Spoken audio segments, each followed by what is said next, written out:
ഈശോയുടെ ഏറ്റവും പ്രിയപ്പെട്ട സഹോദരങ്ങളെ, കർത്താവിൻ്റെ അനുഗ്രഹത്തിൽ നമുക്കൊരു ദിവസം കൂടെ പൂർത്തിയാക്കാൻ സാധിച്ചു. ഇന്നൊരു ദിവസം ഒത്തിരി അധ്വാനങ്ങൾ, ചില പ്രതിസന്ധികൾ എല്ലാത്തിനെയും അതിജീവിക്കാൻ ഈശോ നമ്മളെ സഹായിച്ചു. കർത്താവ് നമുക്ക് കൂട്ടായിട്ടുണ്ടായിരുന്നു.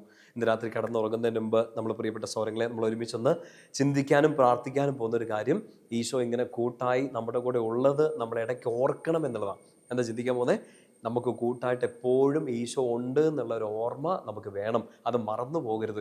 ബാക്കി എന്ത് മറന്നു പോയാലും ആരെ മറക്കരുത്? ഈശോയെ മറക്കരുത്. ഈശോ കൂടെ ഉണ്ടെന്നുള്ള കാര്യം മറന്നു പോകരുത്. സങ്കീർത്തനം 73:25 നമ്മളിങ്ങനെ വായിക്കുന്നുണ്ട്. ആസാഫിൻ്റെ ബ്യൂട്ടിഫുള്ളായ ഒരു സങ്കീർത്തനമാണ്. അവിടെ 25-ാമത്തെ വാക്യത്തെ ആസാഫ് ഇങ്ങനെ പറയും: സ്വർഗത്തിൽ അങ്ങല്ലാതെ മറ്റാരാണ് എനിക്കുള്ളത്, ഭൂമിയിലും മറ്റാരെയും ഞാൻ ആഗ്രഹിക്കുന്നില്ല. എന്ന് വെച്ചാൽ നമുക്ക് ഈ ഒരു ഭൂമിയിൽ ജീവിച്ചിരിക്കുന്നിടത്തോളം കാലം ഓരോ ദിവസവും നമ്മൾ മുമ്പോട്ട് പോകുന്തോറും എൻ്റെ പ്രിയപ്പെട്ട സഹോദരങ്ങളെ, നമുക്ക് വേണ്ട ഒരു ബോധ്യം ഇതാണ്: എനിക്ക് വേറെ ആരും ഇല്ലെങ്കിലും ആരെ വേണം? ഈശോയെ വേണം. വേറെ ആര് എൻ്റെ അടുത്തുനിന്ന് പോയാലും എൻ്റെ അടുത്ത് നിന്ന് ആരും എനിക്ക് മിസ്സാവരുത്, ഈശോയെ മിസ്സാവരുത്. കർത്താവിൻ്റെ ഒരു സ്നേഹം അനുഭവിച്ചറിഞ്ഞ് ഓരോ ദിവസവും എൻ്റെ കൂടെ കർത്താവുണ്ടെന്നും എനിക്ക് കർത്താവിനെ മിസ് ചെയ്തുകൊണ്ട് ഒരു നിമിഷം പോലും ഇരിക്കാൻ പറ്റൂലെന്നും ഒക്കെ ഉള്ളൊരു ആഗ്രഹത്തിൽ ജീവിക്കാൻ തുടങ്ങിയ ലൈഫ് കുറേയും കൂടെ ബ്യൂട്ടിഫുള്ളായി, ബ്ലെസ്ഡായി, ഹോളി ലൈഫ്, വിശുദ്ധ ജീവിതം നയിക്കാൻ വേണ്ടി നമുക്ക് സാധിക്കും. ആസാഫ് പ്രാർത്ഥിച്ച പോലെ, ആഗ്രഹിച്ചതുപോലെ നമ്മളും പ്രാർത്ഥിക്കണം. കർത്താവെ, ഞാൻ വേറെ ആരെ ആഗ്രഹിക്കുന്നില്ല, എനിക്ക് അങ്ങേ മതി. ചിലപ്പോഴൊക്കെ നമ്മളിങ്ങനെ ഒറ്റപ്പെട്ടു പോകാറുണ്ട്. കർത്താവെ, ആരും കൂട്ടില്ലല്ലോ, എന്നെ ആരും എന്നെ പരിഗണിക്കാത്ത, എനിക്ക് എന്നെ ആരും ഇല്ലാത്ത, എന്നോട് ആരും എന്നെ മിണ്ടാത്ത, എന്നെ ആരും തിരിഞ്ഞു നോക്കാത്ത എന്നൊക്കെ പറഞ്ഞ് നമ്മൾ സങ്കടപ്പെടും. ആ സങ്കടം എല്ലാം ഈ വചനത്തിൽ മാറണം, ഈ വചനത്തിൻ്റെ അഭിഷേകത്തിൽ മാറണം. എനിക്ക് വേറെ ആരെയും കിട്ടിയില്ലേലും, വേറെ ആരെ നഷ്ടപ്പെട്ടാലും എനിക്ക് ഈശോയെ നഷ്ടപ്പെടരുത്, നഷ്ടപ്പെടില്ല. എൻ്റെ ഈശോ എൻ്റെ കൂടെ ഉണ്ടെന്നുള്ള ബോധ്യം നമ്മുടെ ഉള്ളിൽ നിറയണം. അത് ഇന്ന് രാത്രി കിടക്കുന്നതിന് മുമ്പ് മാത്രമല്ല, നാളെ എഴുന്നേൽക്കുമ്പോഴും, നാളെ ഒരു ജോലി, ശുശ്രൂഷ, നിങ്ങൾ എന്ത് കാര്യത്തിൽ ഇറങ്ങുന്ന സമയത്തും ഈ ഒരു കാര്യം മനസ്സിൽ പ്രാർത്ഥിച്ചോണം: എനിക്ക് ഈശോ കൂട്ടുണ്ട്, ഈശോയെ വിട്ട് ഞാൻ എങ്ങും പോകില്ല. നമ്മൾ ഇന്ന് കിടക്കുന്നതിന് മുമ്പ് ചിന്തിക്കാൻ പോകുന്ന ഇതിനോട് ചേർത്തുള്ള ഒരു വിഷയം കൂടിയാണ്. മർക്കോസിൻ്റെ സുവിശേഷത്തിൽ 8-ാമത്തെ അധ്യായത്തിലെ ഒരു ബ്യൂട്ടിഫുൾ എപ്പിസോഡാണ്. വളരെ വെറൈറ്റി പിടിച്ച ഒരു പ്രവൃത്തി നമ്മുടെ ശിഷ്യന്മാർ ചെയ്യുന്നത് ഇങ്ങനെ സുവിശേഷത്തിൽ വായിക്കും. ശരിക്കും പറഞ്ഞാൽ ഈശോ വലിയൊരു അത്ഭുതമൊക്കെ ചെയ്ത് ഒത്തിരി പേർക്ക് അപ്പം വർദ്ധിപ്പിച്ചു കൊടുത്തു. അവർ 7 കൊട്ട നിറയെ അപ്പമൊക്കെ ബാക്കി കളക്ട് ചെയ്തു. പക്ഷേ എന്നിട്ട് അതിന് ശേഷം ഈശോ ഇങ്ങനെ മറ്റൊരു സ്ഥലത്തേക്ക് പോകുന്നു. ശിഷ്യന്മാർ കൂടെയുണ്ട്. ഈ ബോട്ടയിൽ, തോണിയിൽ കയറിയിട്ട് യാത്ര ചെയ്യുന്നത്. അവിടെ ഇങ്ങനെ കൃത്യമായിട്ട് എഴുതി വെച്ചേക്കാണ്, അവർ ഒരപ്പം മാത്രമേ എടുത്തിട്ടുണ്ടായിരുന്നുള്ളൂ എന്ന്. നമുക്ക് പെട്ടെന്ന് വായിക്കുമ്പോൾ ചിലപ്പോൾ ശ്രദ്ധിക്കില്ല. 7 കൊട്ട നിറയെ അപ്പം ബാക്കി വന്നിരുന്നു. പക്ഷെ എന്നിട്ട് അവർ ഒരപ്പം മാത്രമേ എടുത്തിട്ടുള്ളൂ. നന്നായിട്ട് മനസ്സിലാക്കാൻ ആ വചനഭാഗം ഒന്ന് എടുക്കാവോ?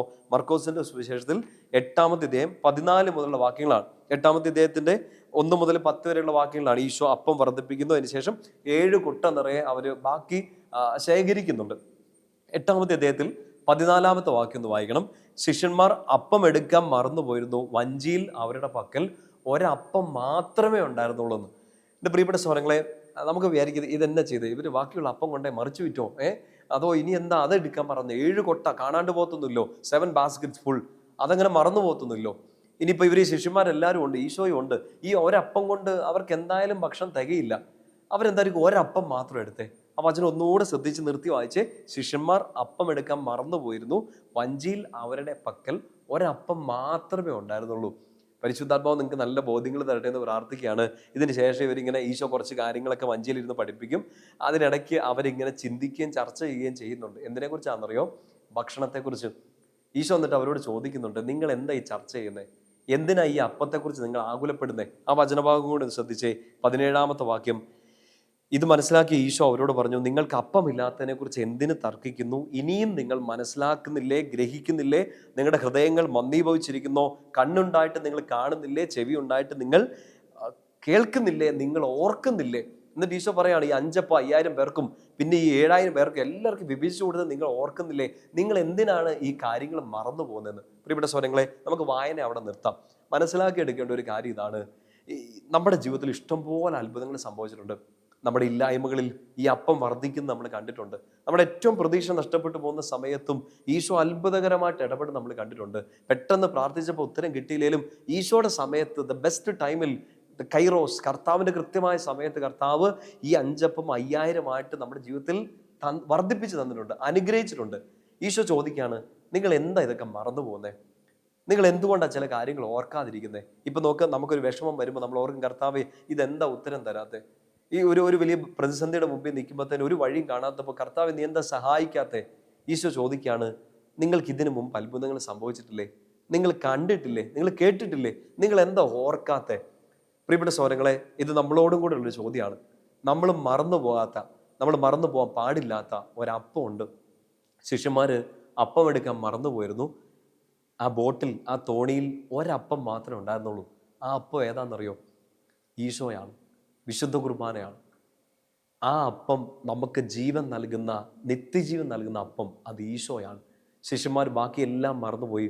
7 കൊട്ട നിറയെ ശേഖരിച്ചതെല്ലാം അവിടെ ഇരിക്കട്ടെ, നമ്മുടെ ഈ തോണിയിൽ ഒരപ്പം മാത്രം മതി. ശരിക്കും മറന്നുപോയതല്ല, അവർ ചെയ്ത ഏറ്റവും വലിയൊരു പ്രവൃത്തി പോലെയാണത്. ഒരപ്പം ഉള്ളിലുണ്ടാവണം, ഒരപ്പം ഈ വീട്ടിലുണ്ടാവണം. ആ ബ്രെഡ്, ആ ജീവനുള്ള അപ്പത്തിൻ്റെ പേര് ഈശോ എന്നാണ്. പ്രിയപ്പെട്ട സഹോദരങ്ങൾക്ക് ഇത് ഹൃദയത്തിലേക്ക് ഏറ്റെടുക്കാൻ പറ്റുന്നുണ്ടോ? നമ്മൾ എന്ത് തന്നെ മറന്നുപോയാലും, നമ്മളെ ആരും മറന്നുപോയാലും, ഈ ഒരപ്പം നമ്മുടെ കൂടെ ഉണ്ടായിരിക്കണം, ഈശോ. ആ ഈശോ നമ്മുടെ കൂടെ ഉണ്ടെങ്കിൽ എല്ലാ ഇല്ലായ്മകളിലും, നിങ്ങൾ 7 കൊട്ട അപ്പം മറന്നുപോയാലും, ഇപ്പോൾ ഭക്ഷണമില്ലാതെ നിങ്ങൾ പട്ടിണി കിടന്നാലും, ഇപ്പോൾ ഒരു വല്ലായ്മയുടെ മുമ്പിൽ ഇല്ലാണ്ടായി പോകുന്നൊരു സിറ്റുവേഷൻ വന്നാലും, ഈശോ ഓർമ്മിപ്പിക്കും, നിങ്ങൾ ഓർക്കുന്നില്ലേ, നിങ്ങൾ കാണുന്നില്ലേ, നിങ്ങൾ ഗ്രഹിക്കുന്നില്ലേ, ഇതെല്ലാം വർദ്ധിപ്പിച്ചു തരാൻ പറ്റുന്ന ആ ഒരു അപ്പം ഞാൻ നിങ്ങളുടെ കൂടെ ഇല്ലേ? ഈശോ അത് നമ്മുടെ ജീവിതത്തിൻ്റെ ഈ തോണിയിൽ ഇരുന്ന് നമ്മളോട് ചോദിക്കുകയാണ്. പ്രിയപ്പെട്ട സഹോദരങ്ങളെ, എന്ത് മറന്നുപോയാലും ഈ അപ്പം എടുക്കാൻ മറന്നു പോകരുത്. ഈശോയെ നമുക്ക് വേണം. ഈശോയെ കിട്ടിയാൽ 5 5000 പേർക്കാവും, 7 പേർക്കാവും. അത് വർദ്ധിപ്പിക്കാനും അനുഗ്രഹിക്കാനും, നമ്മുടെ വയറ് നിറയ്ക്കാനല്ല, നമ്മുടെ ഹൃദയം നിറയ്ക്കാനും ജീവിതം അനുഗ്രഹമാക്കാനും പറ്റുന്ന ഏക സത്യദൈവമായ ഈശോയാണ് നമ്മൾ മുറുകെ പിടിച്ചിരിക്കുന്നതും സ്നേഹിക്കുന്നതും. ആ അപ്പം എടുക്കാൻ മറന്നു പോകരുത്. ഈശോയെ സ്നേഹിക്കുക, പരിശുദ്ധ വചനങ്ങൾ മുറുകെ പിടിക്കുക, ബലിയർപ്പിക്കുക, കർത്താവിനെ കൂടെ പിടിക്കുക. എന്തും മറന്നാലും കർത്താവിനെ മറക്കരുത്, കർത്താവ് നമ്മളെയും മറക്കില്ല. സങ്കീർത്തനം 73:25 ഒന്നുകൂടെ ഒന്ന് വായിച്ച് രാത്രി കിടന്നുറങ്ങണം. സ്വർഗത്തിൽ അങ്ങല്ലാതെ മറ്റാരാണ് എനിക്കുള്ളത്, ഭൂമിയിലും ഞാൻ വേറെ ആരെയും ആഗ്രഹിക്കുന്നില്ല. പ്രിയപ്പെട്ട സഹോദരങ്ങളെ, ഈശോ നിങ്ങളെ അനുഗ്രഹിക്കട്ടെ. കർത്താവിൻ്റെ മടിയിൽ ശാന്തമായിട്ട് കിടന്നുറങ്ങുക. നാളെ ഉണരുക, അപ്പം എടുക്കാൻ മറക്കരുത്. ഈശോയെ കൂട്ടുപിടിച്ച് എല്ലാ കാര്യങ്ങളും ചെയ്യുക. നമ്മുടെ കർത്താവ് ഈശോ മിശിഹായുടെ കൃപയും പിതാവായ ദൈവത്തിൻ്റെ സ്നേഹവും പരിശുദ്ധാത്മാവിൻ്റെ സഹവാസവും കൂടി ഉണ്ടായിരിക്കട്ടെ, ഇപ്പോഴും എപ്പോഴും എന്നേക്കും. ആമേൻ. ഈശോ മിശിഹായ്ക്ക് സ്തുതിയായിരിക്കട്ടെ.